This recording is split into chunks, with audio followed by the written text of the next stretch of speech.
জাহান আলী আসলেন, ওই যে আপনার বাগেরহাটে খান জাহান আলী আসলেন, আজকে তার মাজার দখল করে নিয়ে গেছে বাটপার সিটারের দল। ওই খানকার ভিতরে বসে থাকে খাদেমরা, ওরা ওই মাজারের টাকাগুলি নিয়ে বাড়ি বাড়ি বিল্ডিং বানায়, কিন্তু একটা মাদ্রাসা এতিমখানা ওরা করে না, মাদ্রাসাও করে না, এতিমখানাও করে না। খাদেম খুদ্দামরা সিন্ডিকেট করিয়ে স্থানীয় প্রশাসন, স্থানীয় প্রতাপশালী লোকেরা হযরত খান জাহান আলীর, শাহ আলী বুগদাদির, কমরউদ্দিন রুমির, মাহিসুয়ার, ওই বগুড়ার এই সমস্ত অলিদের মাজারের খাই তারা দায়িত্বগুলি নিয়ে তারা টাকা পয়সা সিন্ডিকেট করে নিয়ে চলে যায়।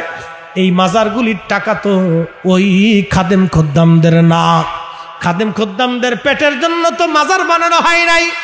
খান জাহান আলী তো তাদের জন্য আসে নাই, খান জাহান আলী এসেছিল ইসলাম কায়েম করার জন্য। ওনার মাজার শরীফের, দরগা শরীফের টাকা দিয়া আমার দেশের এতিম বাচ্চার খোরাক খাওয়ার কথা। এদেশের 15 লক্ষ শিশু, পথ শিশু, মায়ের পরিচয় নাই, বাবার পরিচয় নাই, তাদের ভরণ পোষণ হওয়ার কথা। কি কথা কর না কেন, ঠিক কিনা? উচিত কথাই ময় বেজার, গরম বাতে বিলাই বেজার, ডাল বাতে কুটুম বেজার। বাবা এখন হয়ে গেছে সব উল্টা। এইগুলো দুর্নীতি, এগুলো দুর্নীতি।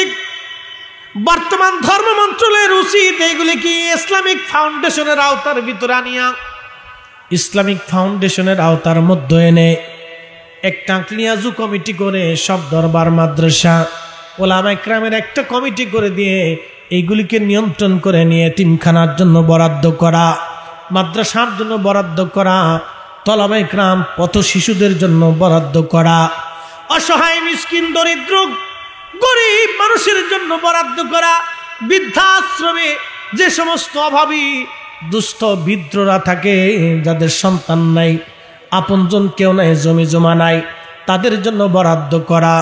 প্রিয় উপস্থিতি, আল্লাহর ওলিরা এসেছিলেন মানবতার জন্যে, জালিমের বিরুদ্ধে, জুলুমকে হত্যা করার জন্য তারা এসেছিলেন, শান্তি কায়েম করার জন্য এসেছিলেন, মুক্তি দেওয়ার জন্য এসেছিলেন। শাহজালাল আমিনী শুধু খানকার পীর ছিলেন না, মানব জাতিকে মুক্তি দেওয়ার জন্য তিনি তলোয়ার হাতে নিয়েছিলেন।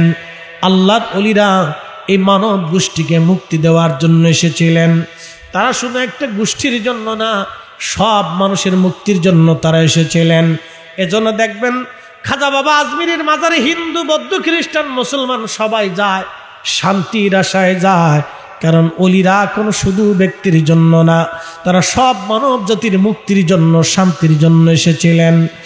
আপনাদের ডক্টর ইউনূস সাহেব সারা পৃথিবীর 10 জন ব্যক্তিত্বের একজন ব্যক্তি, পৃথিবীর বড় বড় প্রেসিডেন্টরা ওনার কাছ থেকে ফোন দিয়ে পরামর্শ নেয়। তিনি ডক্টর ইউনূস অনেক বড় দামি একজন শিক্ষিত মানুষ, আমাদের দেশের রত্ন। যদিও কেউ কেউ উনি সুদের কারবারি করেন, দোষ ত্রুটি মানুষের থাকতেই পারে। আমি দোষের কথা না হয় না বললাম, গুণের কথাটাই না হয় বলি। সারা পৃথিবীতে উনি একজন পার্সন, একজন ব্যক্তি। খুব মনোযোগ দিবেন। পুতিন, বাইডেন, জাতিসংঘের মহাসচিব, পৃথিবীর বড় বড় অক্সফোর্ড, হার্ভার্ড উনি চালাইতে পারেন, ভালো কথা। এটাও আল্লাহর ইচ্ছা। কতদিন ওনার দায়িত্ব থাকবে তাও জানি না। কিন্তু শোনেন, আমার রাসূল তিনি এমন একজন নবী, এমন একজন নবী, আল্লাহ বলতেছে হাবিব উম্মতকে আপনি ওটাই শিক্ষা দিবেন, উম্মত যেটা জানতো না। একবার একটু চিন্তা করেন তো, ডক্টর ইউনূসের মতো কোটি কোটি ডক্টর ইউনূস যদি এক পাল্লায় দেন, খাজা বাবা আজমিরিকে যদি আল্লাহ আর এক পাল্লায় দেন, খাজা বাবা আজমিরির ওজনের সমান কোটি কোটি ইউনূস হলেও হবে না। কি কথা কর না কেন? জোরে বলেন ঠিক না ঠিক? তাহলে খাজা বাবা আজমিরির কাছে কি বিদ্যা? সেই বিদ্যার নাম ইলমে লাদুন্নি, যেই বিদ্যা দুনিয়ার মানুষ জানতো না, কিন্তু আমার নবী শিখাই দিয়ে গেলেন। শাহজালাল আমিনী মুজাররিদি তিনি আল্লাহু আকবার সুদূর ইয়ামান থেকে আসলেন, সুরমা নদী যায় নামাজ দিয়ে পার হলেন। পানি তার কথা শুনে, নদী তার কথা শুনে, পানির কাজ হলো ডুবিয়ে দেওয়া, ভিজিয়ে দেওয়া, এটা হলো পানির কাজ। শুকনাকে ভিজানো, নিজের মধ্যে তলিয়ে নেওয়া, গ্রাস করে নেওয়া হলো পানির কাজ। হযরত শাহজালাল যায় নামাজ বিছাইলেন। যায় নামাজ তো সাধারণত ডুবে যাওয়ার কথা, কিন্তু পানি তারে ডুবাইল না। এই বিদ্যা সে কোথার থেকে পাইল? কোটি কোটি ডক্টর ইউনূসকে যদি এক পাল্লায় দেন তিনি সম্মানিত, কিন্তু ইউনূস সাহেবকে যদি কোটি কোটি ইউনূসকে যদি এক পাল্লায় দেন, আর হযরত শাহজালাল মুজাররিদিকে যদি আর এক পাল্লায় দেন, বাবা শাহজালাল ইয়ামানি মুজাররিদির ওজনের সমান হবে না। কথা কন না কেন, ঠিক কিনা? কারণ তিনি যেই বিদ্যা এনেছিলেন, ও আল্লাহর কোরআন বলতে যাবি আপনার উম্মত যেটা জানতো না, জানবে না, ওই বিদ্যা আপনি শিখাই দিয়ে যাবেন। ওই বিদ্যা আল্লাহর ওলিদের কাছে রে বাবা।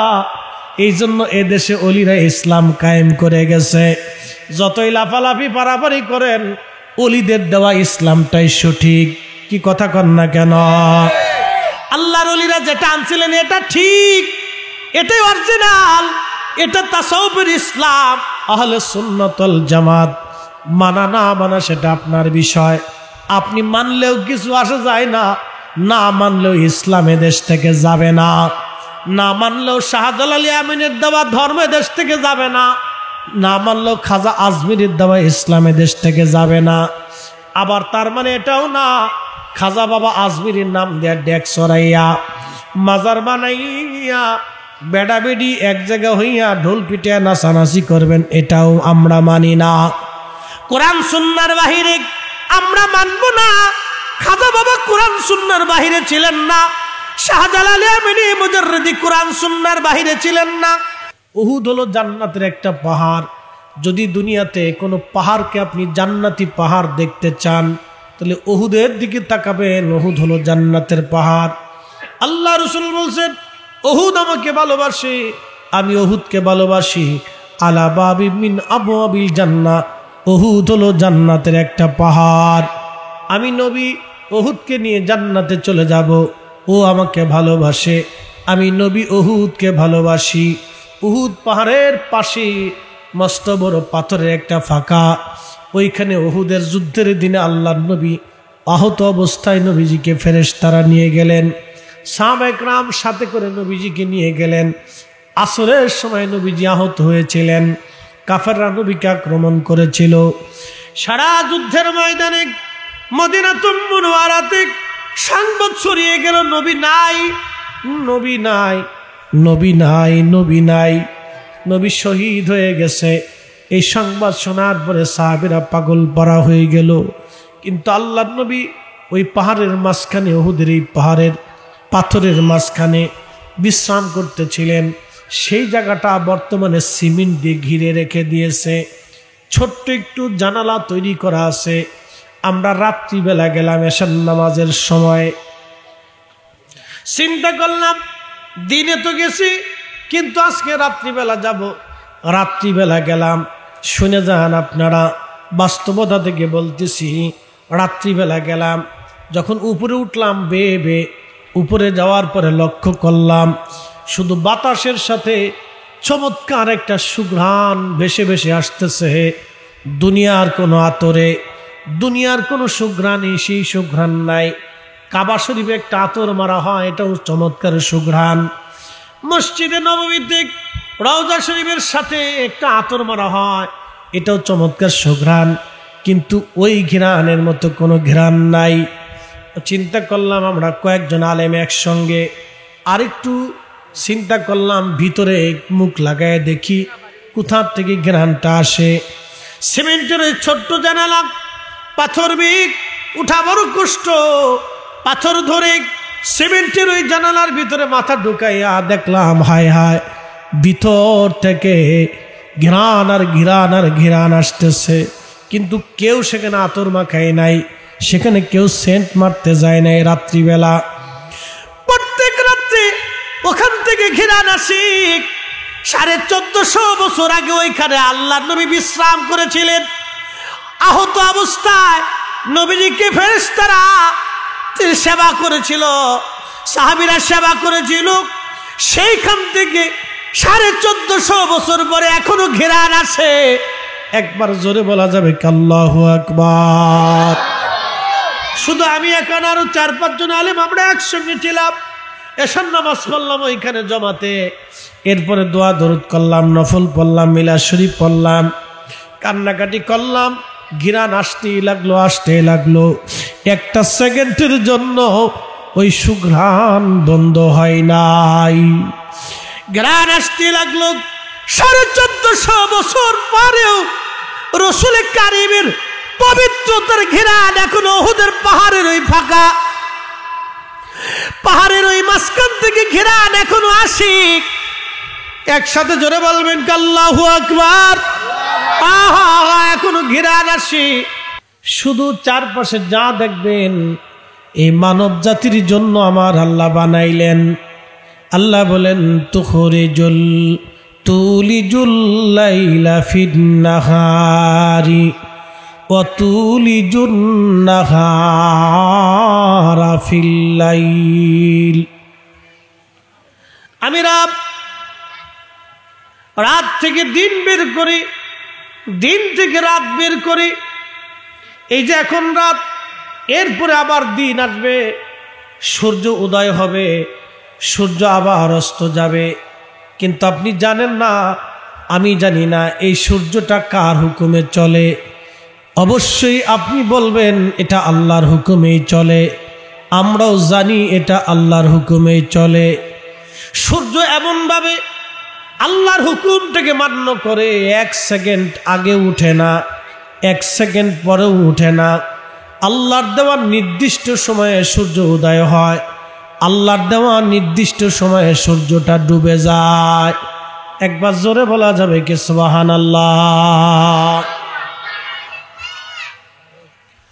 খুব মনোযোগ দিয়ে, আল্লাহর দেওয়ার সময়ে সূর্য উঠে, আল্লাহর দেওয়ার সময়ে সূর্যটা আবার ডুবিয়া যায়। সূর্যটাকে জ্বালায় রাখার জন্য আমার আল্লাহ কোটি কোটি টন এবং মন গ্যাস ব্যবহার করেন। হাজার হাজার ফেরেশতা এই সূর্যটাকে জ্বালায় রাখে, সূর্যটাকে ধরে রাখে। নির্দিষ্ট কক্ষপথে সূর্যটা পরিভ্রমণ করে। আশ-শামসু ওয়াল কমারু বিহুসবানি ওয়ান নাজমু ওয়াশ-শাজারু ইয়াসজুদান। এই যে সমুদ্রে জোয়ার আসে, আবার ভাটা চলে যায়, কোটি কোটি কোটি কোটি মন পানি জোয়ার এসে সমুদ্রের কিনারা কুল একেবারে টইটুম্বর হয়ে যায়। আবার দেখা যায় কোটি কোটি মন পানি আবার আল্লাহ নামায় নিয়ে চলে যায়। একটু জবাব দিবেন তো, সমুদ্রের জোয়ার ভাটা যিনি দেন, এক বাক্যে বলবেন সেই মালিকের নাম কি? না না, মাঠ থেকে আওয়াজ আসবে, জোরে বলেন সেই মালিকের নাম কি? তার মানে হলো সূর্য না, সমুদ্র আল্লাহর আইনে চলে। যদি সমুদ্র আল্লাহর আইনে চলে, তাহলে আমরা কার আইনে চলবো? জোরে বলেন কার? আমরা আল্লাহর আইনে চলবো। সমুদ্র আল্লাহর আইনে চলে, চাঁদ আল্লাহর আইনে চলে। এই রাত আসছে, 1 সেকেন্ড পরেও হবে না, 1 সেকেন্ড আগেও হবে না। সূর্য হুকুম যখন আসবে তখন আবার উদিত হবে, বাংলার আকাশে আবার আলো আসবে। 1 সেকেন্ড আগেও না, 1 সেকেন্ড পরেও না। আল্লাহর আইনি মহাসমুদ্রের জোয়ার ভাটা চলতে থাকে। একটু চিন্তা করেন, এই জোয়ার কিন্তু শুধু বঙ্গোপসাগরে আসে না, পৃথিবীর প্রত্যেকটা সাগরের ভিতরে জোয়ার আসে। জোয়ার যিনি দেন তিনি আমার আল্লাহ। আবার কোটি কোটি মন পানিকে আমার আল্লাহ নিয়ে চলে যান, তিনি আমার আল্লাহ। কে এই জোয়ার দিল? কে এই জোয়ার নিয়ে গেল? কেন জোয়ার দিল? কেন জোয়ার আল্লাহ নিয়ে চলে গেল? কেন সমুদ্রের মধ্যে জোয়ার দিল? আবার কেন পানি কমাই দিল? রহস্য কি? এই সব কিছুই আমার আল্লাহ এই মানুষের জন্য এইগুলি করেছেন। সূর্য উদয় হয় মানুষের জন্য। আল্লাহর নবী বলে, সাহাবীরা তোমরা কি জানো সূর্য কোথায় যে ডুবে যায়? সাহাবীরা জবাব দিল, আল্লাহ রাসূলু আলাম। আল্লাহ এবং তার নবী ভালো জানে, আল্লাহ এবং তার রসুল ভালো জানে। আমরা সাহাবীরা বলতে পারবো না। আল্লাহ এবং তার নবী ভালো জানেন সূর্যটা কোন জায়গা যায় ডুবে যায়। আশ-শামসু তাজরি লিমুস্তাকাররিল লাহা, কোরআন বলতেছে সূর্য তার কক্ষপথে পরিভ্রমণ করতে থাকে, আল্লাহর আইন অনুযায়ী সূর্যটা চলতে থাকে। বিজ্ঞান বলে সূর্য স্থির, সূর্যের চারপাশে পৃথিবী ঘুরে, এটা মিথ্যা কথা। বিজ্ঞান বলে সূর্য স্থির, সূর্যের চারপাশে পৃথিবী ঘুরতে থাকে, এই কথার কোনো ভিত্তি নাই। কোরআন বলে না, সূর্যটা তার কক্ষপথে চলমান, পৃথিবী তার কক্ষপথে চলমান, চাঁদ তার কক্ষপথে চলমান, কেউ কারো কক্ষপথে আসে না। আল্লাহর কোরআন বলতেছে আশ-শামসু ওয়াল কমারু বিহুসবানি ওয়ান নাজমু ওয়াশ-শাজারু ইয়াসজুদান, সূর্য এবং চাঁদ যার যার কক্ষপথে তিনি চলতে থাকে, কেউ কারো কক্ষপথে যায় না। চাঁদ সূর্যের লাইনে আসে না, সূর্য চাঁদের লাইনে যায় না। সূর্য আল্লাহর আইনে চলে। আল্লাহ তার একটা কক্ষপথ দিয়ে দিল, তুমি এই লাইনে চলো। আল্লাহ মানুষের একটা কক্ষপথ দিয়ে দিছে। আল্লাহ বললেন, ও মানুষ তুমি সুদ খাইও না। মানুষ আল্লাহর আইন বাদ দিয়া সুদের ব্যবসা করে। আল্লাহ বলেন, এ মানুষ তুমি ঘুষ খাইও না। আল্লাহ মানুষের আইনটাকে উপেক্ষা করে ঘুষ খায়, যার কারণে আমার দেশে আজকে অবস্থা হলো। কোটি কোটি টাকা পাচার হয়ে গেল, আর আমার দেশের গরিব মানুষের টাকা বিদেশে চলে গেল। কি কথা কর না কেন, ঠিক কিনা? রাস্তা হবে, রাস্তা হয় না। ব্রিজ হবে, হয় না। টেন্ডার পাস ঠিক মতো হয় না। যদি হয় 1 কোটি টাকা বাজেট, 80 কোটি টাকা কুত্তায় খেয়ে ফেলাইছে। যদি 1 কোটি টাকা বাজেট হয়, 80 লক্ষ কুকুরে খেয়ে ফেললো। মাত্র 20 লক্ষ টাকার কাজ হলো। এটার নাম সমাজ হতে পারে না, রাষ্ট্র হতে পারে না। আল্লাহর নবী বলেন, উম্মত তোমরা শুনে নাও, তোমরা জেনে নাও, তোমরা বুঝে নাও। কিয়ামতের আলামত হলো রাষ্ট্রীয় সম্পদকে, যখন রাষ্ট্রের কর্তৃত্বপ্রাপ্ত ব্যক্তিরা রাষ্ট্রের সম্পদ, জনগণের সম্পদকে নিজের মনে করে ভোগ করবে, তখন বুঝবা দুনিয়ার জায়গা নাই। কিয়ামত অত্যাসন্ন, দুনিয়ার ধ্বংসের দ্বার প্রান্তে। আজকে ঠিক আমরা তাই দেখি, জনগণের মাথায় কাঁঠাল ভেঙে খাওয়া শুরু হয়ে গেছে। গরিবের রক্ত চুষা হয়, অভাবীর অভাব বাড়তেই থাকে, চিকিৎসার অভাবে, ওষুধের অভাবে রোগী ধুকে ধুকে ধুকে ধুকে মারা যায়। বাজান এগুলি অন্যায়, এগুলি জুলুম। আল্লাহ আইন এগুলি করেন নাই। আল্লাহর আইন করলেন, ইন্নাল্লাহা ইয়া'মুরু বিল আদলি ওয়াল ইহসানি ওয়া ইতা'i যিল কুরবা ওয়া ইয়ানহা আনিল ফাহশাই ওয়াল মুনকার।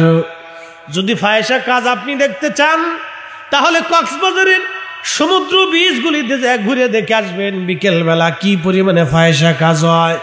কি কথা কন না কেন? কি পরিমাণে ফাহিশা কাজ হয়। আল্লাহ বললেন, হে বান্দা, তোমাদেরকে ফাহিশা কাজ থেকে বারণ করলাম, নিষেধ করলাম। দেখেন, সূর্য আইন মানে কার? না না, হয় না, জোরে বলেন কার? সূর্য আইন মানে আল্লাহর। তাহলে আমরা আইন মানবো কার? না না, জোরে বলেন কার? হ্যাঁ, আরো জোরে বলেন, একসাথে বলেন কার? তাহলে আল্লাহ বললেন, তোমরা ন্যায় করো, অন্যায় করবা না। তোমরা ন্যায় করো, অন্যায় করবা না। ন্যায় করবা, অন্যায় করবা না। যারা অন্যায় করে তারা আল্লাহর আইন আর থাকে না। প্রিয় উপস্থিতি আমার, খুব মনোযোগ দিবেন, কথাগুলি শুনবেন। এই অন্ধকারাচ্ছন্ন পৃথিবীতে আলোর বার্তা দেওয়ার জন্যে রাহমাতুল লিল আলামিন আমার নবীজি দৌড়াদামে তশরিফ এনেছিলেন। আল্লাহ তাকে দুনিয়াতে পাঠিয়েছেন। প্রিয় উপস্থিতি, আমি এই ঘটনা প্রবাহী কোরআন শরীফ থেকে আপনাদেরকে বুঝাইতেছি, খুব মনোযোগ দিবেন, সময় আমাদের কম। কথা আমাদের বেশি। আল্লাহ আমাদের বুঝার তৌফিক দিক, সকলে বলেন আমিন। খুব মনোযোগ দেন। সূর্য কার আইনে চলে? আল্লাহর। আল্লাহ বলেন আশ-শামসু ওয়াল কামারু বিহুসবান, সূর্য এবং চাঁদ তাদের নিজস্ব কক্ষপথে চলতে থাকে। চাঁদ আল্লাহর আইনে পথ চলে, সূর্য আল্লাহর আইনে পথ চলে। সূর্যের চারপাশে পৃথিবী ঘুরে, বিষয় এরকম না। সূর্য স্থির থাকে, বিষয় এরকম না। সূর্য চলমান। নবীজি বলেন উম্মতেরা রে, সূর্য কোথায় যায়, ডুবে যায় তোমরা কি জানো? সাহাবীরা বলেন আল্লাহু ওয়া রাসূলুহু আলাম, আল্লাহ এবং তার নবী ভালো জানে। আল্লাহর নবী বললেন সাহাবীরা, সূর্যটা ডুবে ডুবে ডুবে আরশে মুআল্লার নিচে যাইয়া আল্লাহর কুদরতি কদমে আরশে মুআল্লার নিচে আল্লাহর দরবারে সিজদায় পড়ে যায়। একসাথে বলবেন সুবহানাল্লাহ। সূর্য আল্লাহকে সিজদা দেয়। সূর্য কাকে সিজদা দেয়? আল্লাহকে। তাহলে আমরা সিজদা দেব কাকে? আল্লাহকে। কাকে? জোরে বলেন কাকে? জোরে জোরে জোরে। তাহলে আমরা সিজদা দেব কাকে? কিন্তু মুয়াজ্জিন বলল হাইয়া আলাস সালাহ, নামাজে আসো। মুসল্লি তখনও দোকানদারি করে। তাহলে সূর্য আল্লাহর আইন মানলো, মানুষ আল্লাহর আইন মানতে চায় না। মুয়াজ্জিন বলল হাইয়া আলাল ফালাহ, কল্যাণের দিকে আসো। মুসল্লি তখনও ব্যবসা করে, আসে না মসজিদে, নামাজে দাঁড়াইলো না, যায় নামাজ বিছাইলো না, অজু করলো না। জোহর চলে গেল, আল্লাহর আইন মানলো না। আসর চলে গেল, আল্লাহর আইন মানলো না। মাগরিব চলে গেল, আল্লাহর আইন মানলো না। এশা চলে গেল, আল্লাহর আইন মানলো না। ফজর চলে গেল, মুয়াজ্জিন ডাক দিল আসসালাতু খায়রুম মিনান নাওম, ঘুম থেকে নামাজ ভালো, ঘুম থেকে নামাজ ভালো। মুয়াজ্জিন আযান দিল আসসালাতু খায়রুম মিনান নাওম, ঘুম থেকে নামাজ উত্তম, ঘুম থেকে নামাজ ভালো। হাইয়া আলাস সালাহ, তোমরা নামাজের দিকে আসো। সূর্য আল্লাহর আইন মাইনা আল্লাহর আরশে মুআল্লার নিচে যাইয়া সূর্য আল্লাহকে সিজদা দিয়া তাসবিহ পড়তে থাকে। নবীজি বললেন উম্মত রে, সূর্যটা আল্লাহকে ডাক দেখে, রব যদি অনুমতি দেন আবার উদয় হব, আর যদি অনুমতি না দেন আমি সূর্য আপনার আরশে মুআল্লার নিচে সিজদায় পড়ে থাকব। আল্লাহ যদি অনুমতি দেন পৃথিবীর মানুষের জন্য আলো নিয়ে যাব। একসাথে বলবেন আল্লাহু আকবার। সূর্য অনুমতি চায় আল্লাহর কুদরতি কদমে সিজদায় পড়ে। সূর্য অনুমতি চায় সূরা ইয়াসিনের তাফসীরে আশ-শামসু তাজরি লিমুস্তাকাররিন লাহা, আয়াতের তাফসীর ইমাম ইবনে কাসির, আয়াতের তাফসীর ইবনে কাসিরের মধ্যে লিখতেছেন সূর্য সিজদার মধ্যে পড়ে আল্লাহর কাছে অনুমতি চায়, আল্লাহ আপনি আমার অনুমতি দেন। যদি অনুমতি দেন আপনার মানব জাতির জন্য আলো নিয়ে পৃথিবীতে ফিরে যাব। আর যদি অনুমতি আপনি না দেন, আপনার তৈরি করা সূর্যটা আপনার গোলাম আপনার কুদরতি কদমে আরশে মুআল্লার নিচে সিজদায় পড়ে সারা জীবন আমি তাসবিহ পড়তে থাকব। আল্লাহ রাসূল বললেন যখন সকাল হয় আল্লাহ হুকুম দেয় সূর্য তুমি আবার পৃথিবীর জন্য আলো নিয়ে যাও। সূর্যটা আলো নিয়ে আবার ফিরে চলে আসে, কিন্তু কিয়ামতের পূর্ব সময়ে সূর্য আর ফিরে আসবে না। আল্লাহ অনুমতি দেবে না, দেবে না, দেবে না, দেবে না।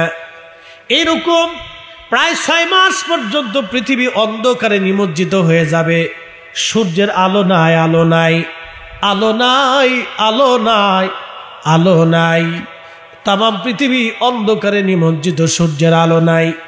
6 মাস পর্যন্ত পৃথিবীতে সূর্য উদয় হবে না। এরপরে আমার আল্লাহ হুকুম দেবেন সূর্য তাড়াতাড়ি উঠো। প্রত্যেক দিন সূর্য পূর্বাকাশে উদিত হয়ে পশ্চিম দিকে ডুবে যায়, পূর্বাকাশ থেকে উদিত হয়ে পশ্চিম দিকে ডুবে যায়। কিন্তু কিয়ামতের আগে আল্লাহ হঠাৎ করে হুকুম দেবেন তাড়াতাড়ি উঠো। সূর্য পূর্ব দিকে যাওয়ার মতো সময় পাবে না। পশ্চিম দিক থেকে উঠা শুরু হয়ে যাবে। সহিহুল বুখারীতে আল্লাহর নবী বলতেছেন, উম্মত রে, তখন তওবার দরজা বন্ধ হয়ে যাবে, আর কারো তওবা কবুল হবে না। বান্দা যতই মাফ চাক আল্লাহ মাফ করবে না।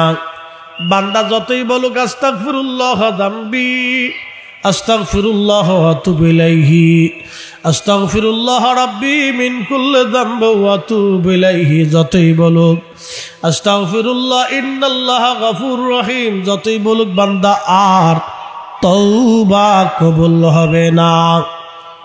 দক্ষিণ মেরু থেকে বাতাস আসবে, সমস্ত ইমানদার মারা যাবে, পৃথিবীতে ইমানদার আর খুঁজে পাওয়া যাবে না। আল্লাহকে আল্লাহ ডাক দেওয়ার আর বান্দা থাকবে না। সেই সময় আমার আল্লাহ পাক ইসরাফিলকে বলবেন, ইসরাফিল সিংহায় ফুঁক দাও। সিংহায় ফুঁক দেওয়ার সঙ্গে সঙ্গে আল্লাহর কোরআন বলতেছে, ইজাস সামাউ ফাতারাত ওয়া ইদাল কাওয়াকিবু তাসারাত ওয়া ইদাল বিহারু ফুজ্জিরাত ওয়া ইদাল কুবুর, খান খান হয়ে যেতে থাকবে আসমান। ওয়া ইদাল কাওয়াকিবু তাসারাত, সৃষ্টির মধ্যে যত নক্ষত্র আছে সব আল্লাহর জিকির করত, আল্লাহকে সেজদা দিত। সব নক্ষত্রগুলি যার যার অবস্থান থেকে ছুটে যেতে থাকবে, ভেঙ্গে ভেঙ্গে খান খান হতে থাকবে। এই যে আপনার পাশেই সমুদ্র, এই যে বঙ্গোপসাগর আপনাদের পাশে, কক্সবাজারবাসী, এই যে সূর্য, সমুদ্র সম্পর্কে আল্লাহর কোরআন বলতেছে, ওয়া ইদাল বিহারু ফুজ্জিরাত, সমুদ্র উদ্বেলিত হবে। একসাথে বলবেন কি আল্লাহু আকবার। সমুদ্রের তলদেশ আমার আল্লাহ উঁচু করে দিবে। সমগ্র পানিগুলি পৃথিবীর উপরে আঘাত করবে। ইন্দোনেশিয়ার সুনামি হয়েছিল, সুনামি আপনারা জানেন, ছোটরা জানবে না। ইন্দোনেশিয়ার সুনামি, সমুদ্রের পাড়ে আজকে দেখবেন ছেলেরা মেয়েরা সমুদ্রের পাড়ে বেহায়াপানা করে, নারীরা অর্ধ উলঙ্গ হইয়া একবারে সমুদ্রের পাড়ে এসে বেহায়াপনা করে।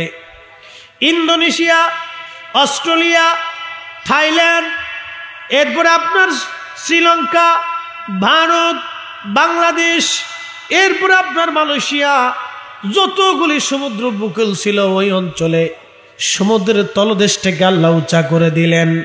এটাকে সুনামি বলা হলো। ভূমিকম্প দিলেন, মাটি কেঁপে উঠল, সমুদ্রের তলদেশ উঁচু হয়ে গেল। উঁচু হয়ে যাওয়ার সঙ্গে সঙ্গে সমস্ত পানিগুলি ইন্দোনেশিয়ার বালি দ্বীপে আঘাত করলো, মালয়েশিয়া আঘাত করলো, শ্রীলঙ্কায় আঘাত করলো, ভারতে আঘাত করলো, থাইল্যান্ড আঘাত করলো, মায়ানমার আঘাত করলো। পৃথিবীর এরকম প্রায় 20টা দেশের সমুদ্র উপকূলগুলিতে পানি আঘাত করলো। মুহূর্তের মধ্যে যারা সমুদ্রের পাড়ে ছিল তাদেরকে ভাসায় নিয়ে চলে গেল সমুদ্র। একজন আর দুইজন মানুষ মারা গেল না, 2 লক্ষ মানুষকে সমুদ্রে পানির সাথে ভাসায় নিয়ে চলে গেল। আল্লাহর কোরআন বলতেছে, ওয়া ইদাল বিহারু ফুজ্জিরাত, সমুদ্রের তলদেশ আমি আল্লাহ উদ্দোলিত করে দিব। সব পানিগুলি আছাড় মারবে। সমুদ্রের পাড়ে যারা বেহায়াপানা করে, সমুদ্রের পাড়ে যারা উলঙ্গপানা করে, ইন্দোনেশিয়ার সুনামি থেকে তাদের শিক্ষা নেওয়া উচিত। এই সমুদ্র ওর আইনে চলে না, এই সমুদ্র আল্লাহর আইনে চলে। কি কথা বলেন, ঠিক না বেঠে? ও মুসলমান, আপনারা সমুদ্র উপকূলীয় এলাকার মানুষ, খুব ভালো করে শুনে যাবেন সমুদ্রের ওয়াজ। এই বিশাল জলরাশি পানি যিনি সৃষ্টি করলেন তিনি আমার আল্লাহ। এই পানির ভিতরে কোটি কোটি কোটি কোটি মন মাছ, প্রত্যেক বছর এই মাছগুলি উঠে বাংলাদেশে আসে। পৃথিবীর প্রত্যেকটা দেশে এই মাছ যায়। এই মাছ দিয়ে আল্লাহ মানুষের আহার যোগান। এই মাছ আপনি খাইলেন, কিন্তু আল্লাহর শুকর আপনি আদায় করেন নাই। এই যে গোশত আপনি খাইলেন, আল্লাহর শুকর আদায় করেন নাই। এই যে খাবার আপনি খাইলেন, আল্লাহর শুকর আপনি আদায় করেন নাই। কক্সবাজারবাসী, এই সমুদ্র উদ্দোলিত হবে।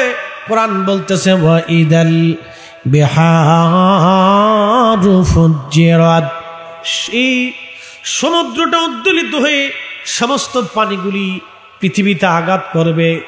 আচ্ছা আপনারা বলেন, পালানোর মতো কোনো জায়গা আছে?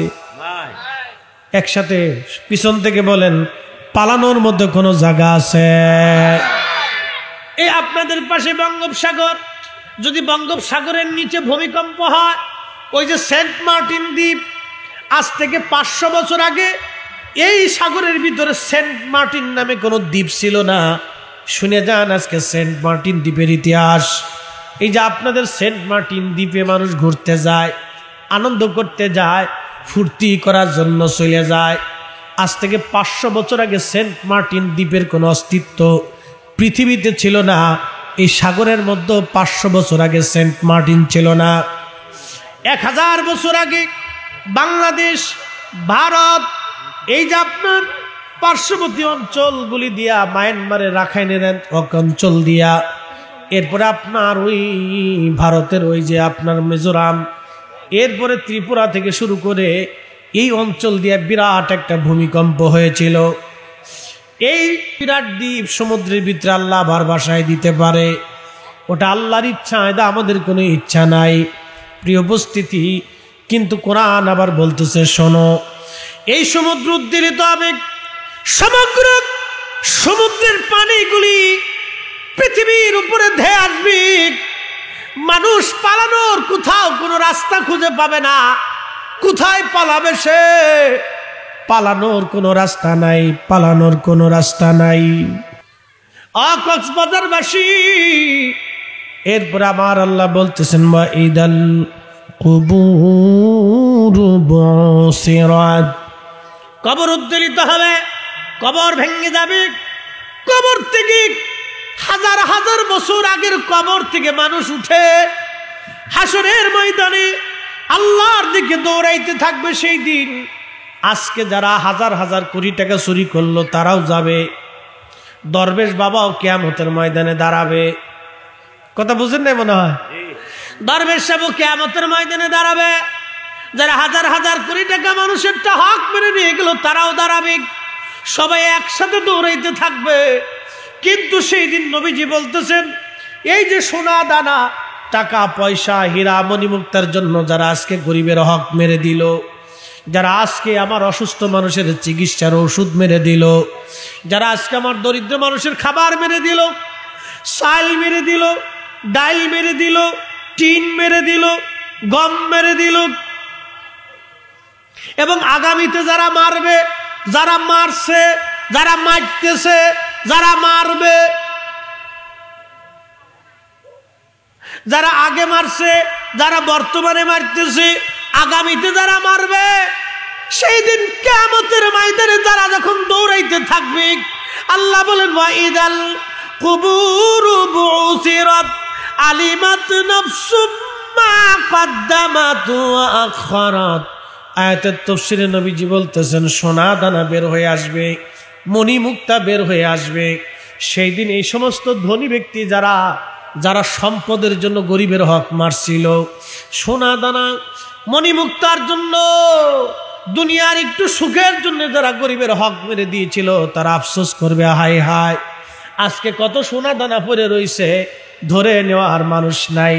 আমরা কিসের জন্য গরিবের হক মারছিলাম? কি ভুল আমরা না করছিলাম? হায় হায় কি ভুল করছিলাম রে, কি ভুল আমরা আজকে করছিলাম। আজকে কত সোনা কেউ ধরে না, কত রূপা কেউ নেয় না, কত মণিমুক্ত কেউ ধরেও না। টাকা পয়সাগুলি বের হয়ে আসবে, তেলের খনি বের হবে, কয়লার খনি বের হবে, লোহার খনি বের হয়ে আসবে, তামার খনি বের হবে, সমস্ত খনিগুলি বের হয়ে আসবে।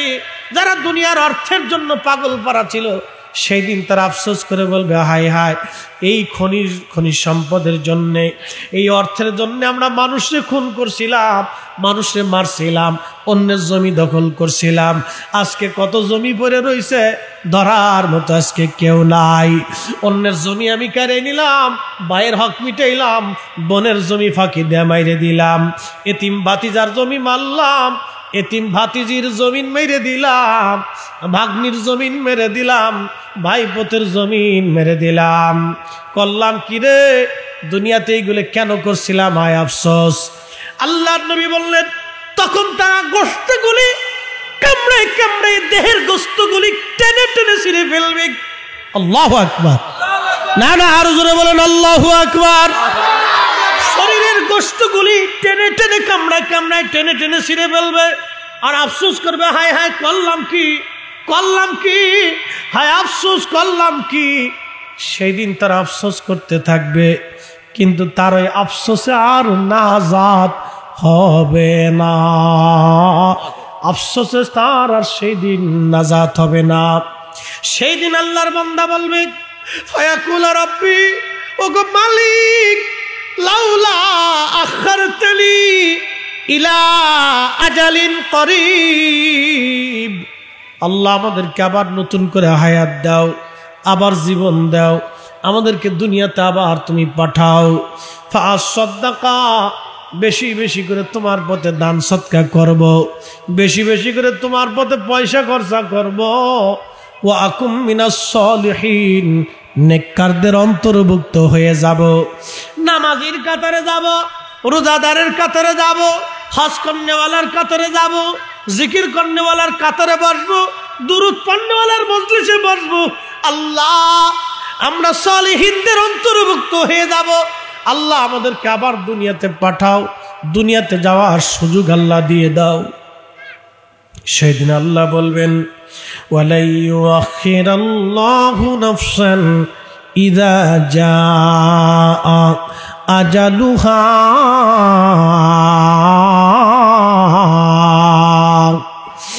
এ বান্দা, ওয়ান টাইম চান্স, দুনিয়াতে একবার গেলে দ্বিতীয়বার ফেরার সুযোগ নাই, হায়াত শেষ হয়ে গেলে থাকার আর সুযোগ নাই, কবরে চলে গেলে ফিরে আসার আর সুযোগ নাই, একবারই সুযোগ, দ্বিতীয়বার আর আমি কোনো সুযোগ তোমাকে দিব না।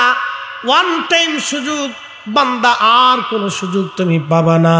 কক্সবাজারের মুসলমান, মনোযোগ দিয়ে শুনিয়া যান, রহমতের নবী দুনিয়াতে আসবে, একসাথে বলবেন আল্লাহু আকবার। আল্লাহর নবী দুনিয়াতে আসবে, আল্লাহর হাবিব দুনিয়াতে আসবে। মায়ের রেহেমের ভিতরে নবীজি, হযরত আমেনা বুঝতেই পারতেন না তার রেহেমে কোনো সন্তান আছে। আল্লাহু আকবার। হযরত আমেনা বলতেন, আমার পেটের মধ্যে কোনো পীড়া ছিল না, কোনো ব্যথা ছিল না। অন্য 10টা মায়ের যেমন পেটের ভারিত্ব হয়, মা ঘুমাইতে পারে না।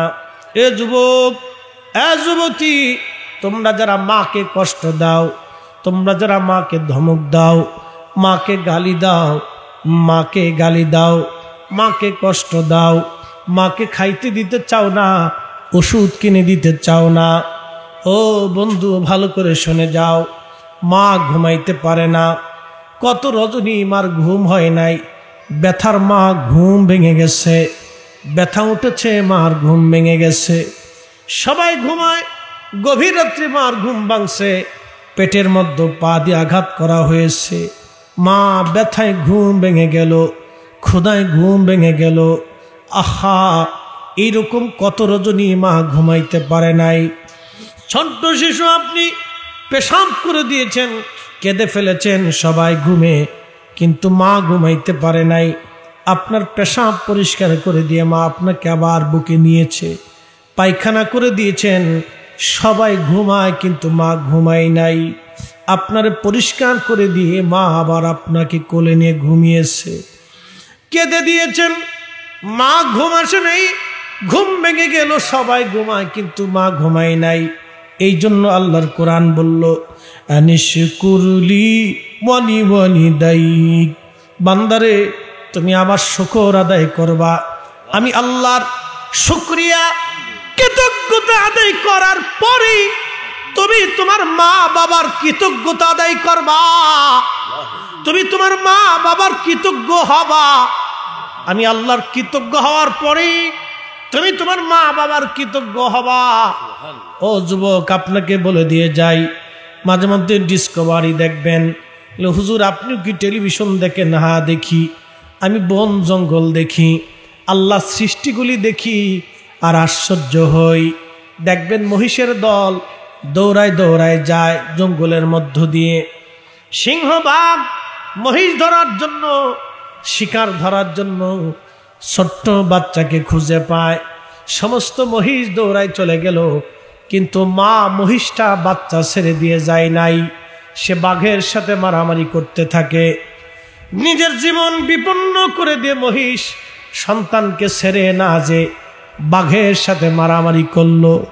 আহা, একটা মহিষের কলিজাতে সন্তানের প্রতি যে ভালোবাসা আমার আল্লাহ দিলেন, মহিষ সন্তানের জন্য মারামারি করে মারা গেল। নিজের বাচ্চা বাঁচাইতে যে তার জীবনকে বিপন্ন করলো। এটার নাম মা, এটার নাম বাবা, এটার নাম মা, এটার নাম বাবা। আল্লাহর নবী রাসূল করিম সাল্লাল্লাহু আলাইহি ওয়াসাল্লাম তিনি হযরতে হালিমাতুস সাদিয়ার কাছে হযরত আমেনা বলতেছিলেন, হালিমারে, আমার সন্তান মোহাম্মদ পেটে আসলো, কোনো ব্যথা বেদনা যন্ত্রণা কিছুই ছিল না। অন্য 10 জন মায়ের মতো আমার কোনো ভারিত্ব ওজনত্ব কষ্ট কিছুই ছিল না। অন্য মায়েদের পেট ভারী হয়, বড় হয়, কিন্তু আমার এরকম কোনো নিদর্শন ছিল না। আমি বুঝতেই পারতাম না আমার রেহেমে কোনো সন্তান আছে। কে জানি ঘুমন্ত অবস্থায় রাত্রিবেলা আমাকে বলে যাইতো, আমেনা রে, তুমি বড় ভাগ্যবতী, তোমার উদরে রাহমাতুল লিল আলামিন তশরিফ এনেছে। একবার জোরে বলা যাবে কি মারহাবা? এ মুসলমান, কক্সবাজারবাসী, আল্লাহ নবীর জীবনী সম্পর্কে আল্লামা ইমাম মোল্লা আলী কারি মাক্কি আল মাওরিদুর রাবি ফি মাউলিদিন নবী সাল্লাল্লাহু আলাইহি সাল্লাম কিতাবের মধ্যে তিনি লেখেন, হালিমাতুস সাদিয়া তিনি সুদূর তায়েব থেকে ধাত্রীমা হওয়ার জন্য মক্কাতুল মুকাররমায় গেলেন। এই আপনারা মনোযোগ দিবেন, তায়েফের আবহাওয়া খুব সুন্দর। এই যে এখন যেমন গরম পড়তেছে, আপনি যদি তায়েফে যান গরম পাবেন না। রাত্রিবেলা তায়েফের বাতাস একবারে ঠান্ডা ঠান্ডা। আমাদের দেশে এসির বাতাস যেমন ঠান্ডা ঠান্ডা, তায়েফে রাতের বাতাস ওইরকম ঠান্ডা। শুধু আল্লাহর নবীর দুয়ার কারণে তায়েফের আবহাওয়াকে আল্লাহ চেঞ্জ করে দিয়ে দিলেন। একবার জোরে বলা যাবে কি মারহাবা? না মুসল্লি বালা চুপচাপ বসে রয়েছে, দেখছেন? মুসল্লি খুব ভালো মুসল্লি। মুসলমান বাড়ি ঘরে যারা আছেন চলে আসেন, সময় কম কথা বেশি।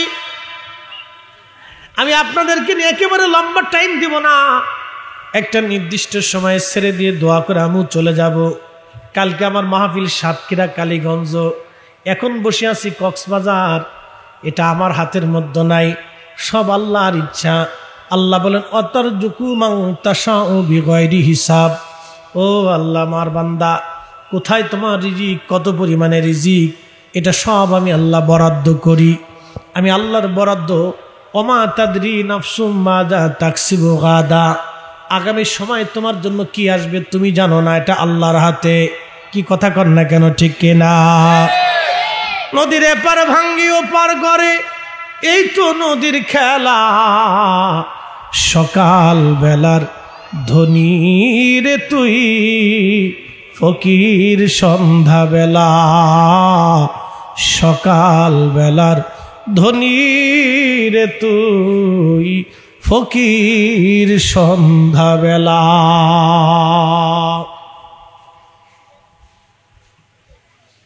এক সময় যারা রাজা ছিল আজকে তারা ফকির হয়ে গেছে। কি কথা কর না কেন? জেলখানার মধ্যে চলে গেছে, পালায় পালায় রয়েছে, কলা পাতার নিচে পালায়, জঙ্গলের মধ্যে পালায়, চোখের নিচে পালায়, দাড়ি দড়ি চাইছে দিয়া লঙ্গি মঙ্গি ভৈরা সদর ঘাট দিয়ে পালায়। কথা কর না কেন? এমন জীবন করিও গঠন, হাসিবে তুমি কাঁদিবে ভুবন। এই জন্য আমাদের কাজ হলো আল্লাহকে খুশি করা, ঠিক কিনা? আমাদের কাজ আল্লাহ রসুলকে খুশি করা।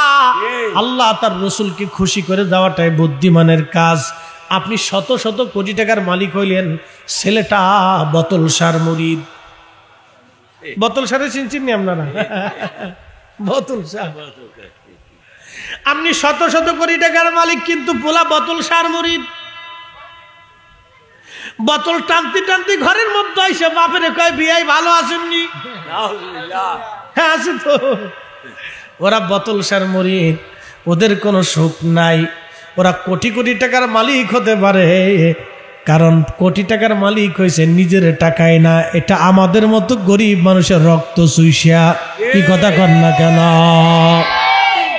প্রিয় উপস্থিতি, হযরত হালিমাতুস সাদিয়া রাদিয়াল্লাহু আনহা বললেন, আমি ধাত্রী মা হওয়ার জন্য মক্কাতুল মুকাররমার দিকে রওনা হলাম।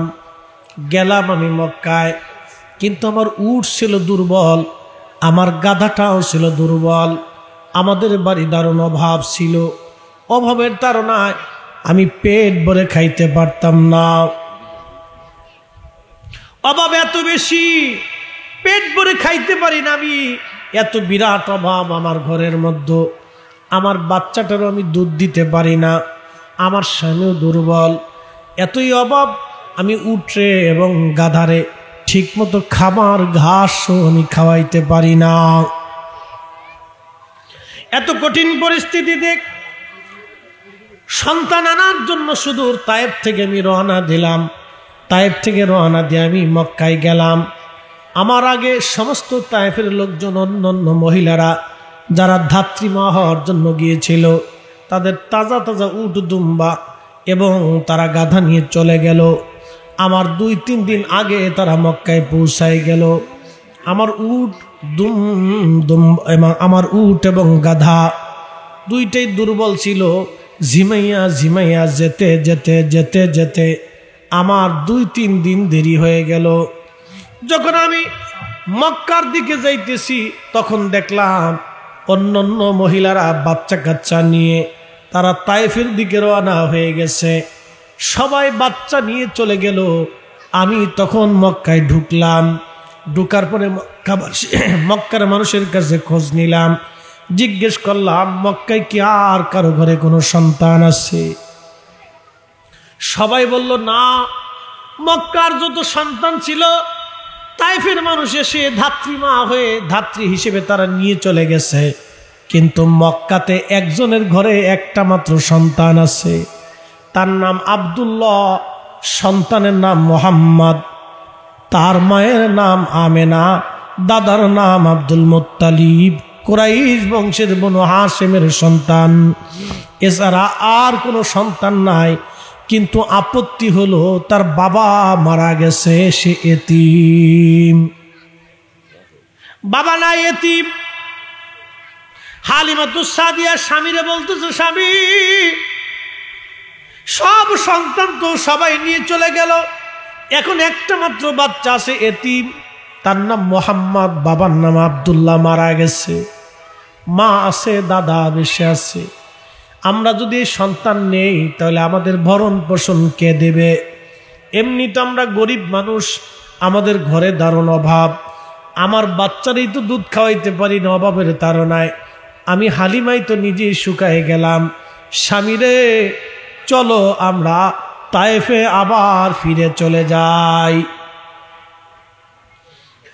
হযরত হালিমাতুস সাদিয়া রাদিয়াল্লাহু আনহার স্বামী ডাক দিয়ে বলে, হালিমা, শূন্য হাতে কি তায়েফে আমরা ফিরে চলে যাব রে হালিমা?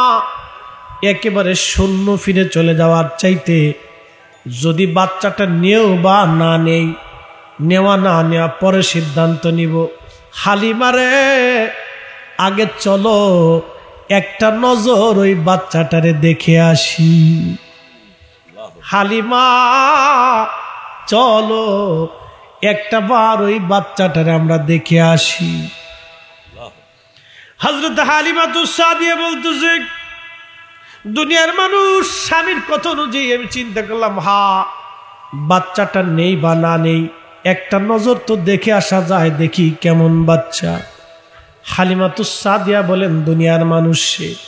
আমি গেলাম, ইমাম মোল্লা আলী কারি আল মাউরিদের মধ্যে তিনি লিখতেছেন, আরো 21টা কিতাবের মধ্যে এই ঘটনাটা আসছে। শুধু একটা কিতাব না, আরো 21টা কিতাবের মধ্যে এই ঘটনাটা আসছে। হযরত হালিমাতুস সাদিয়া বলতেছে, আমি ধীরে ধীরে রাসূলের বাড়িতে গেলাম। বর্তমানে জাবাল আবু কুবাইস পাহাড়, তার বামে যদি আপনি তাকান একটা ল্যাট্রিন আছে, সেই ল্যাট্রিনটা ছিল আবু জাহেলের বাড়ি। তার ডান দিকে যদি তাকান, এখন লাইব্রেরি বানায় রাখা হয়েছে। এখানে বেলাদাতুর রাসূল, নবীজির জন্মস্থান, আল্লাহর হাবিব ওইখানে দুনিয়াতে তশরিফ এনেছিলেন। নবীজির বাড়ি ছিল ছোট্ট ঘর, গরিব ছিলেন হযরত আব্দুল্লাহ। আবু জাহেল বিরাট ধনী ছিল। আবু জাহেলের বাড়িটা বিরাট, দেখবেন ওর বাথরুমটাও বিরাট করে বানাইছে, বিরাট বড় বাথরুম। আবু জাহেলের এই বাথরুম বানানোর পিছনে একজন বাংলাদেশি ইঞ্জিনিয়ারের অবদান আছে। একবার জোরে বলবেন কি মারহাবা। বাস্তব দিছিল আবু জাহেলের বাড়ি এটা বাথরুম বানাই দি। আবু জাহেলের বাড়ি বাথরুম। হাজিরা চিন্তা করে একটা বার একটু কাজ সেরে আসি, যদি নাও থাকে তাহলে একটু কুঁদতে কুঁদতে মুছতে থুয়ে আসি। মারহাবা কর। প্রিয় মুসলমান, খুব মনোযোগ দিয়ে আবু জাহেল চাইছিল মিটাই দিতে, কিন্তু পারে নাই। এই জন্য হাজিরা একটু হলো পেশাব করে দিয়ে আসে। ওই বাড়িতে হযরত হালিমাতুস সাদিয়া গেলেন। ওই তার ডান পাশেই নবীজির জন্মস্থান, ছোট্ট একটা ঘর। বর্তমানে সেটা মাকতাবা করে রাখা হয়েছে, লাইব্রেরি বানায়া সুন্দর করে সেটাকে সংরক্ষণ করে রাখা হয়েছে। আল্লাহর হাবিব ওইখানে তশরিফ এনেছিলেন। হযরত হালিমা বললেন, আমি ধীরে ধীরে গেলাম। যাওয়ার পরে দেখি দোলনার ভিতরে একটা ছোট্ট শিশু বাচ্চা শুয়ে আছে, ঘুমানো আছে। তার বুকের উপরে সবুজ রেশমের কাপড় দিয়ে ঘিরে রাখা, জান্নাতি রেশমের কাপড়। তার পিঠের নিচে সাদা রেশমের কাপড় দিয়ে ঘিরে রাখা। আর আমি যখন কাছে গেলাম, এতই চমৎকার সুঘ্রাণ। হালিমা বলতেছে, পৃথিবীতে এমন সুঘ্রাণ আমি কোন সুঘ্রাণে পাই নাই। এটা দুনিয়ার সুঘ্রাণ না, এটা আল্লাহর জান্নাতের সুঘ্রাণ। জোরে জোরে বলবেন কি মারহাবা। শ্রেষ্ঠ নবী দিলাম রে তরিয়ে নিতে রোজা হাসরে। কাজী নজরুল লিখছেন, ত্রিভুবনের প্রিয় মুহাম্মদ এলো রে দুনিয়ায়, রে সাগর আকাশ বাতাস দেখবি যদি আয়, আয় রে সাগর আকাশ বাতাস দেখবি যদি আয়। মাশাআল্লাহ, আমার সাথে ভালো পারে। দেখ আমেনা মায়ের কোলে দোলে শিশু, ইসলাম দোলে কচি মুখে শাহাদাতের বাণী সে শোনায়। আইরে সাগর আকাশ বাতাস দেখবি যদি আয়, আয় সাগর আকাশ বাতাস দেখবি। ত্রিভুবনের প্রিয় মুহাম্মদ এলো রে দুনিয়ায়, আয় রে সাগর আকাশ বাতাস দেখবি। ধুলির ধরা বেহেশত আস, ধুলির ধরা বেহেশত আস, ঠিক কিনা? যদি নবী না আসতো পৃথিবী অন্ধকারে থাকতো। মানুষ খুনাখুনি করত, রাহাজানি করত, ডাকাতি করত, অন্যায় চলতো, মানবতা থাকতো না, ভালোবাসা থাকতো না, মায়া থাকতো না, দিন দুপুরে জানা হতো, নারীকে জীবন্ত কবর দেয়া হতো। হায় হায় হায়, কি কঠিন জমানা ছিল সেই দিন। এই জন্য কবি লিখতেছেন, ধুলির ধরা বেহেশত আজ জয় করিল দিল রে লাজ, আজকে খুশির ঢল নেমেছে ধূসর সাহারায়,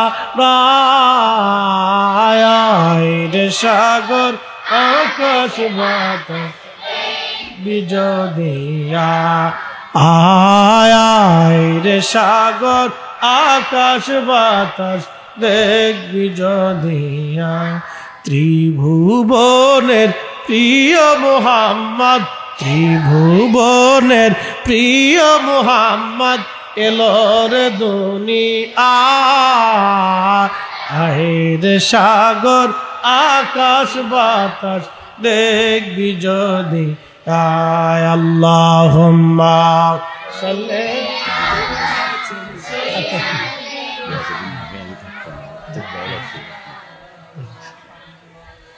ওয়ালা আলি সাইয়্যিদিনা।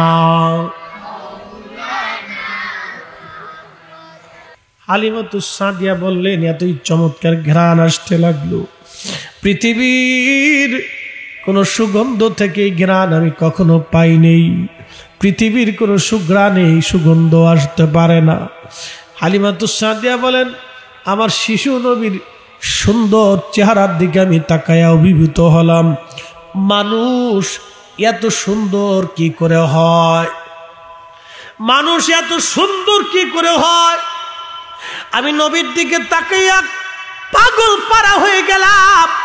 স্বামীর ডাক দিয়ে বললাম, স্বামী, পয়সা করি পাই বা না পাই, এই সন্তান ছাড়া আমি হালিমা তায়েফে ফিরে যাব না। আল্লাহু আকবার। ও মুসলমান কক্সবাজারবাসী, নবীর ভালোবাসা পাওয়ার জন্য দলিল লাগে না, নবী ভালোবাসা পাওয়ার জন্য কপাল লাগে, কপাল লাগে, দলিল লাগে না, কপাল লাগে। কি কথা কর না কেন? কি লাগে? কপাল, কপাল লাগে, দলিল লাগে না, কপাল লাগে, নসিব লাগে। হালিমা কপাল জোরে পেয়ে গেলেন, ভাগ্য গুণে হালিমা পেয়ে গেলেন, অন্য কেউ পেল না। সবাই ছিল পয়সার চিন্তায়, কিন্তু হালিমা সবার শেষে চলে গেল, যাইয়া দেখে কিছুই নাই, একেবারে শূন্য, গরিব। কিন্তু যাওয়ার পরে দেখলো, হায় হায়, এত সুন্দর। আল্লাহর নবীর ঘুম ভাঙানোর জন্য হযরত হালিমা বললেন, বক্ষ মোবারকের উপর থেকে সবুজ রেশমের কাপড়খানা আস্ত করে আলতো করে সরাইয়া আল্লাহর নবীর কচি নরম জান্নাতি বক্ষ মোবারকের উপরে হালিমাতুস সাদিয়া তার হাত আলতো আলতো করে মেসেজ করতেছিলেন, যাতে নবীজির ঘুম ভাঙে। আহা, যখন হাত দিয়ে মেসেজ করতেছিলেন বক্ষ মোবারক আলতো আলতো করে, হযরত হালিমাতুস সাদিয়া আমার রসুল করিমের বক্ষ মোবারকে মেসেজ করতেছিলেন। আমার রসুল তখন দোলনার ভিতরে, আহা, যখন মেসেজ করতেছিলেন, হালিমা বললেন, নবীজির ঘুম ভেঙে গেল। ঘুম ভেঙে যাওয়ার পরে আমি আল্লাহর নবী আমার দিকে তাকাইয়া একটা ছোট্ট মুস্কি হাসি দিলেন।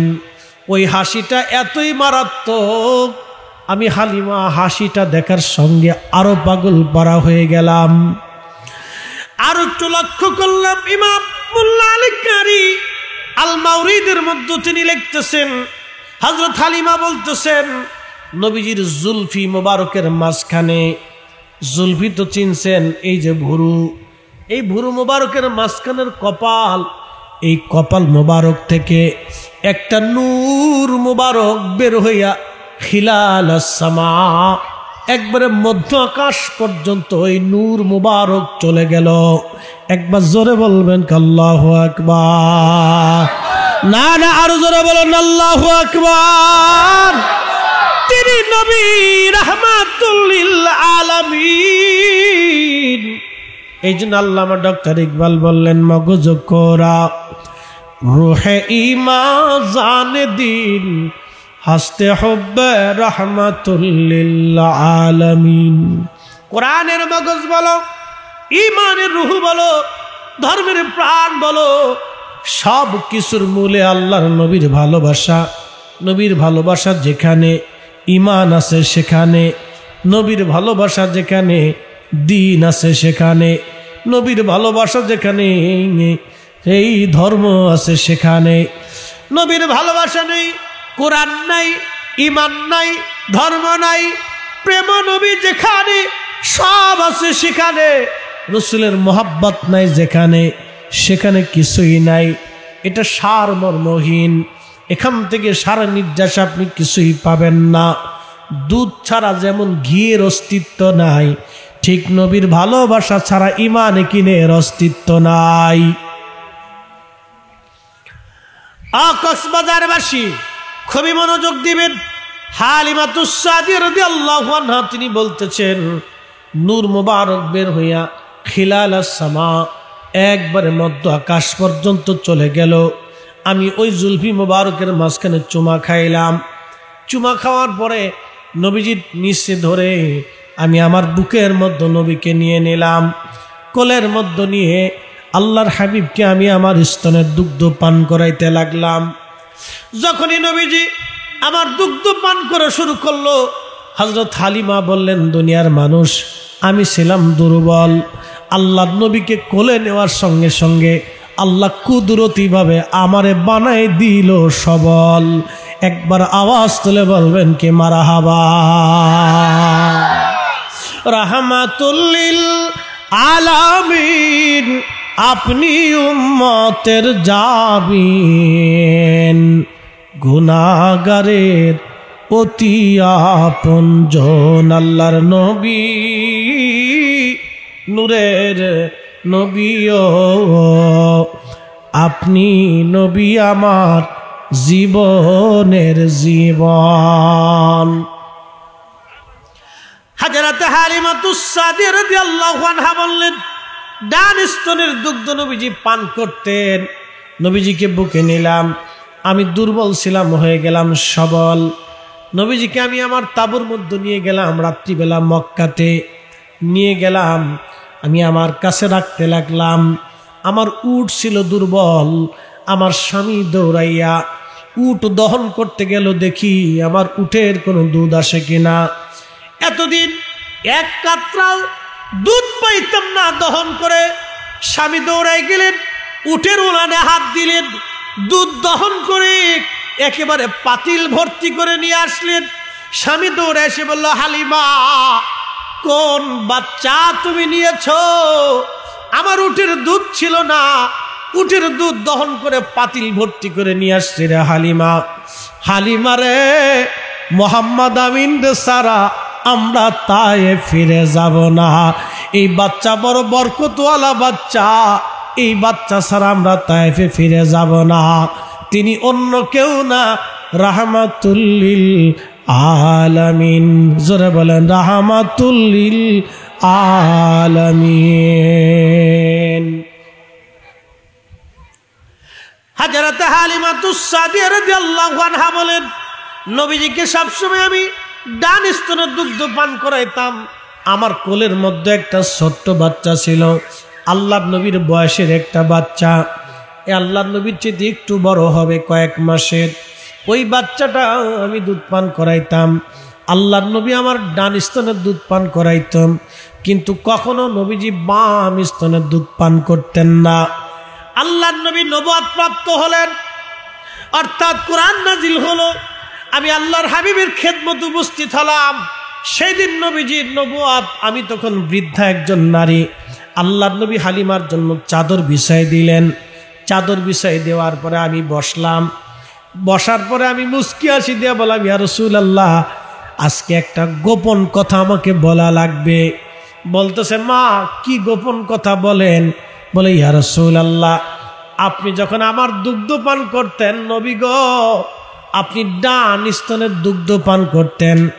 আমি অনেক চেষ্টা করেও বাম স্তনের দুগ্ধ আপনাকে পান করাইতে পারি নাই। আপনি কখনোই বাম স্তনের দুগ্ধ আপনি পান করতেন না। কারণটা কি? এর হাকিকত কি, মারেফত কি, গোপন কথাটা আজকে বলা লাগবে গো নবীজি। আল্লাহর নবী মুস্কি হাসি দিয়ে বলতেছে, মা, সেই দিন আমি একটা মাত্র দুগ্ধ পান করতাম, এজন্য আর একটা পান করতাম না। আমি জানতাম আমার এক দুধ ভাই আছে, আমি সবটুকুন দুধ যদি খাই আমার দুধ ভাইটা না খেয়ে থাকবে। আমি নবী সেই দিন আমার দুধ ভাইয়ের হক আদায় করছি। আল্লাহু আকবার! না জোরে বলেন আল্লাহু আকবার! তিনি আমাদের নবী। ওই দিন ও নবীজি হক আদায় করে উম্মতকে শিখাইছে, উম্মত দেখো আমি আমার দুধ ভাইয়ের হক ওই দিন মিটাইছি। আমি ইচ্ছা করলে সব দুধ পান করে পারতাম আমার মার, কিন্তু না, আমি আমার দুধ ভাইয়ের হক আদায় করেছি। আর আমরা ভাই ভাই জমি জমা নিয়ে মারামারি করলাম, ঝগড়া ফাসাদ করলাম, পিটি করলাম, কিলি করলাম, অন্যের জমিন মেরে খাওয়ার ধান্দা করি, অন্যের সম্পদ মেরে দেওয়ার চিন্তা করি, অন্যের হক নষ্ট করার চিন্তা করি, অন্যের দোকানের মাল বাকি নিয়ে আসছি, আর বাকি আমরা ফেরত দেই না, কর্জা হাসানা নিলাম ফেরত দিলাম না। এই অবস্থা আমাদের দেশে চলতেছে। শুধু ঠকাঠকির পালা। সবাই চিন্তা করে কে কারে ঠকাইতে পারে বেশি, শুধু চিন্তা ঠকাবো কেমনে। আসলে প্রশ্ন করে জবাব দিবেন আপনারা, মানুষ ঠকাইলে কি সে মানুষ ঠকে না নিজে ঠকে? আপনারা বলবেন নিজেই ঠকে। যে মানুষের ঠকায় সে নিজে ঠকে। সে চালাক না, সে বলদ। যে মানুষ ঠকায় সে নিজে ঠকে, যে মানুষ ঠকায় সে নিজে ঠকে। যে মানুষের হক নষ্ট করে সে নিজের হক নষ্ট করে দিল, সে নিজে ঠকলো। আল্লাহর নবী ডাক দেয়, বলতেছে, আম্মা জান, আমি সেই দিন আমার দুধ ভাইয়ের হক আদায় করতাম, এই জন্য আমি বাম স্তনের দুগ্ধ পান করি নাই। হযরত হালিমাতু সাদিয়া বলতেছে, দুনিয়ার মানুষ, আমি আমার রসুলকে কোলে নিলাম। কোলে নেওয়ার পরে আমি গাধার পিঠে চললাম। যে গাধাটা দুর্বল ছিল সেই গাধাটা এখন লাফাইতে লাগলো। নবী পাইয়া খুশি। একসাথে জোরে বলবেন কি মারহাবা। গাধা নবী পাইয়া খুশি। হালিমা বলতেছে, আমার যে উট সাথে করে আনছিলাম ওই উটটা দৌড়াইয়া চলে গেল কাবা শরীফের সামনে, আল্লাহর ঘরের সামনে সেজদার মধ্যে পড়ে গেল উট। আল্লাহু আকবার জোরে বলেন। নবী পাইয়া উট সেজদার মধ্যে পড়ে গেল, উট সেজদার মধ্যে পড়ে গেল। আবার আমি উটটাকে ধরে নিয়ে আসলাম, আমার স্বামী উটটাকে ধরে নিয়ে আসছে, আমরা রওনা দিব। এমন সময় উট আবার রশি টেনে নিয়ে দৌড়ায় চলে গেল কাবা শরীফের সামনে, আবার যে সেজদায় পড়ে গেল। একটা পশু পাখিরা নবী পাইয়া কেমন করে খুশি হয়েছিল। ওরে বনের যত পশুগণ ভক্তি করতই দুই চরণ। ওরে বনের যত পশুগণ ভক্তি করতই দুই চরণ। মেঘমালা ছায়া দিত গায় গো নবীজি, কোন সাধনে পাইব তোমায়। গোলামেরে দেখা দিবেন গো নবীজি, কোন সাধনে পাইব তোমায়। কক্সবাজারবাসী একটা উট নবী পাইয়া কেমন খুশি। কাবা শরীফের সামনে যে বারবার সেজদার মধ্যে পড়ে যায়। হালিমাতু সাদিয়া রাদিয়াল্লাহু আনহা বলেন, আমি আমার নবীজিকে কোলের মধ্যে নিয়ে দাঁড়াইলাম। হযরত আমেনা বিদায় দেওয়ার জন্য আসছে, সন্তানটাকে বিদায় দেওয়ার জন্য আসছে। হযরত আমেনা আমার পাশে দাঁড়ায় বলতেছে, হালিমা রে, তুমি কি জানো আমার সন্তান মুহাম্মাদের শান কত? হালিমা, তুমি তো আমার এই বেটার মর্যাদা তুমি জানো না। আজকে তোমারে বলে দিয়ে যাই রে হালিমা, তুমি তারে খুব আদরে রাখবা, খুব সম্মানের সাথে তারে রাখবা, খুব যত্ন তুমি করবা। হালিমারে, আমার সন্তানরে কখনো যেন কষ্ট না দাও। শোনো তার শান কি। আমি আমেনা তার মা বটে, আমার রেহেমের মধ্যে সে মোহাম্মদ আমিন ছিল। ও হালিমা, আমার পেটের মধ্যে কোনো ব্যথা বেদনা কিছুই ছিল না। আমি যেই সময় আমার মোহাম্মদকে প্রসব করি, মোহাম্মদ দুনিয়াতে আসে, খারাজা মিনহা নূর, আমি দেখেছিলাম আমার ভিতর থেকে নূর বের হয়ে যায়। ওরে হালিমা, সেই নূরের আলোতে আমি দেখেছি সুবে সাদিকের সময় একবারে সিরিয়ার রাজপ্রাসাদ পর্যন্ত পরিষ্কার দেখা যায়। একসাথে জোরে বলবেন আল্লাহু আকবার। না হয় না, আরো জোরে বলেন আল্লাহু আকবার। এই যে হ্যালোজিন জ্বলতেছে, এই পাশে একটা হ্যালোজিন জ্বলে, আরো অনেকগুলি লাইট এই মাহফিলে জ্বলতেছে। এই হ্যালোজিনের আলো কয় কিলোমিটার যাবে?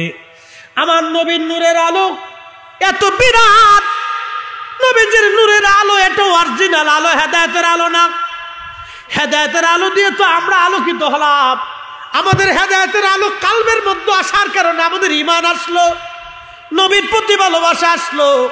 কিন্তু আল্লাহর নবী যেই দিন দুনিয়াতে আসছিলেন, বিশুদ্ধ হাদিস ইমাম হাকিম, ইমাম ইবনে হিব্বান, ইমাম মোল্লা আলী কারি, ইমাম জৌজি, ইমাম যাহাবি, আল্লামা ইমাম সৈয়ুতির মতো বিশ্ববিখ্যাত ইমামরা বিশুদ্ধ সনদের মাধ্যমে কিতাবের মধ্যে লেখেন, আল্লাহর নবীর আম্মাজান ডাক দিয়ে বলতেছে, হালিমা রে, আমার সন্তান যখন দুনিয়াতে তশরিফ আনে, তুমি তো জানো না রে হালিমা তার শান কত।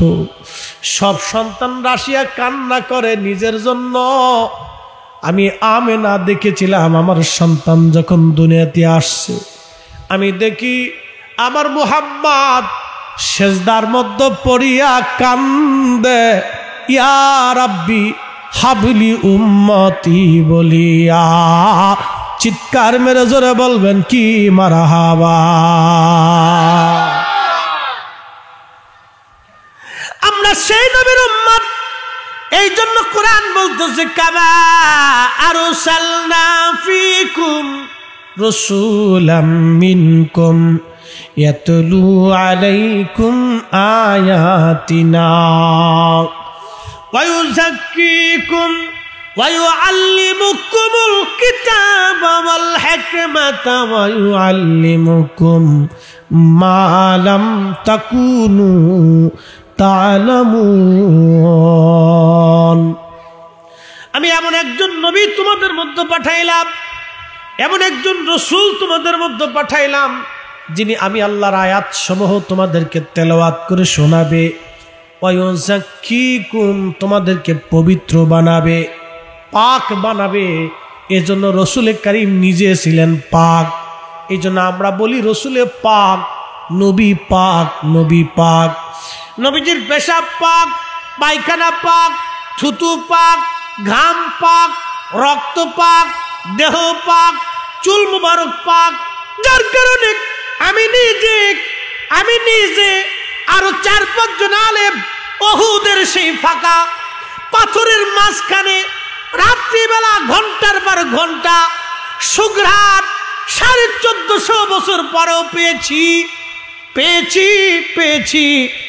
নবীজি নিজে পাক, নবীজি নিজে পবিত্র। কোরআন বলতেছে, ওয়া ইউযাক্কিকুম, আপনি তো পাকই, আপনার উম্মতকে আপনি পাক বানাবেন। ওয়া ইউআল্লিমুকুমুল কিতাবা ওয়াল হিকমাতা ওয়া ইউআল্লিমুকুম মা লাম তাকুনু তা'লামুন। আপনি উম্মতকে কোরআন শিখাবেন, মাসলে মাসাইল শিখাবেন, দ্বীন শিখাবেন, ধর্ম শিক্ষা দিবেন, মানবতা শিক্ষা দিবেন, ন্যায় নীতি শিক্ষা দিবেন। নবী গো, তাদেরকে সুন্নত শিক্ষা দিবেন, জ্ঞান বিজ্ঞান শিক্ষা দিবেন। ইলমে হাকিকত, ইলমে মারিফত, ইলমে শরিয়ত, এমন বিদ্যা আপনি উম্মতকে শিখাবেন, উম্মত যেই বিদ্যা জানতো না সেই বিদ্যা আপনি উম্মতকে শিখাবেন। হযরত খাজা বাবা আজমেরি আনার সাগরের পানি একটা লোটার ভিতরে এনেছিলেন। এই বিদ্যা দুনিয়ার কোনো বিজ্ঞানের কাছে নাই। এই বিদ্যা অক্সফোর্ডে গেলে পাবেন না, হার্ভার্ড ইউনিভার্সিটিতে গেলে পাবেন না। প্রিয় মুসলমান আমার, খুব মনোযোগ দিয়ে কথাগুলি শুনবেন। কথা যদিও তিতা শোনা যাবে, কিন্তু বাস্তব কথা বলে দিয়ে যাচ্ছি। কথা শুনতে তিতা মনে হবে, কিন্তু বাস্তবতার নিরিখে বলে যাচ্ছি। ও মুসলমান, হযরতে রাসূল করিম সাল্লাল্লাহু আলাইহি ওয়াসাল্লাম হালিমাতুস সাদিয়ার কোলের মধ্যে হযরত আমেনা ডাক দিয়ে বলতেছে, হালিমা রে, তুমি কি জানো আমার এই সন্তানের শান কত?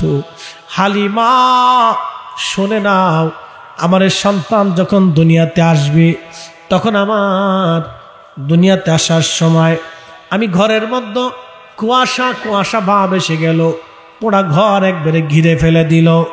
পোড়া ঘর ঘিরে ফেলে দেওয়ার পরে, এই ঘর ঘিরে ফেলে দেওয়ার পরে আমি লক্ষ্য করলাম আমার দুই পাশে সুন্দরী সুন্দরী মহিলা দুইজন বসে আছে, খেজুর গাছের মতো লম্বা লম্বা।